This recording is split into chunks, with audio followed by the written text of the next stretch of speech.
पिला माने समस्त को आजिर शिशु दिवस रे हार्दिक अभिनंदन। Welcome welcome.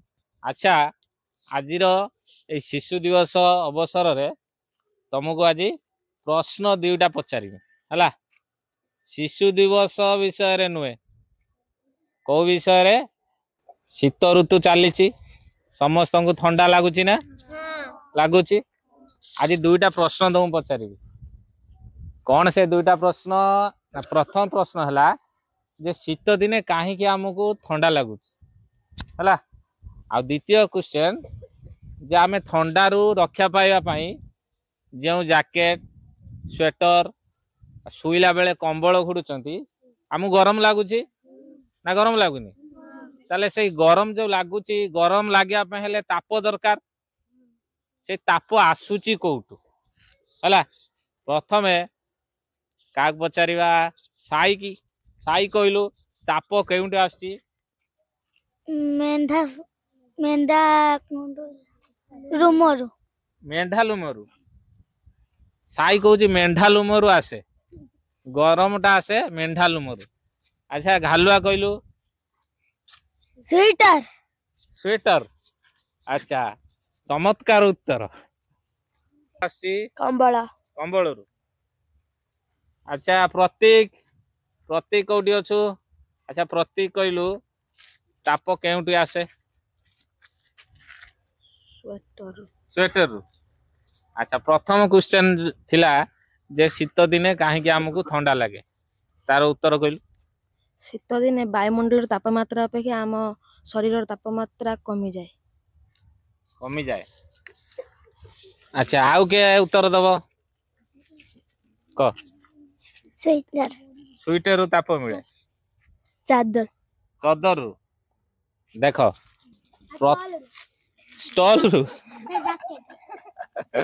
और सुन पिला माने प्रथम क्वेश्चन थिला जे शीत दिने कहीं आमको ठंडा अनुभव हुए तार उत्तर हला जे आम शरीर ताप वायुमंडल को स्थानांतर हो जाए। कौन हो जाए कौन से स्थानांतर शुण जल जमिति उच्चरु निम्न को बही जाए पहाड़ू आसुथिबा जल झरणा आकार रे तलको आसी नदी है कि समुद्र रे मिसे सेमिति तापर गोटे गुण अच्छी से उच्चरु निम्न को पड़े आसियो हला। आम शरीर तापमात्रा 37 डिग्री सेंटीग्रेड केते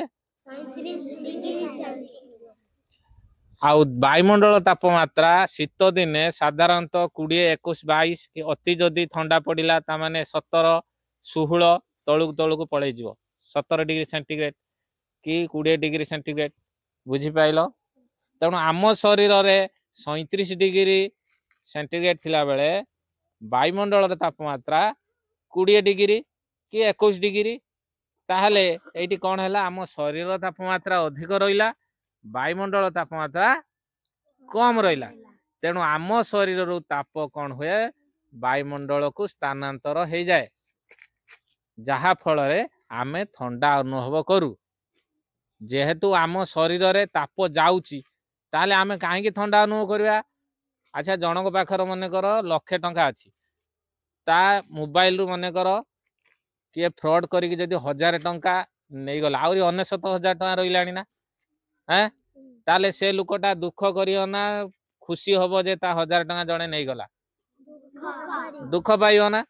ठीक सेमिति आम शरीर जो ताप पळे जाउची तेणु आमको आमे तमे सब भाबुछ कोन आमको गरम लागुची भाबुछ कि आमको गरम लागियो आमको गरम लागियो ना आमको ठंडा लागियो बुझी पाइलो। कारण ताप वायुमंडल को ट्रांसफर हो जाउची हला। द्वितीय क्वेश्चन थिला जे आमे ठंडारू रक्षा पाइबा पई जो स्वेटर चादर आउ कंबल घोड़ुचंती आमको गरम लगुच ताहले तापटा केउठु आसुची तापटा निज शरीर ही केमिति आम शरीर रो आसुची ताले आमे स्वेटर पिंधियार मूल्य कौन आम शरीर रे एक शोषण प्रक्रिया होउची कें प्रक्रिया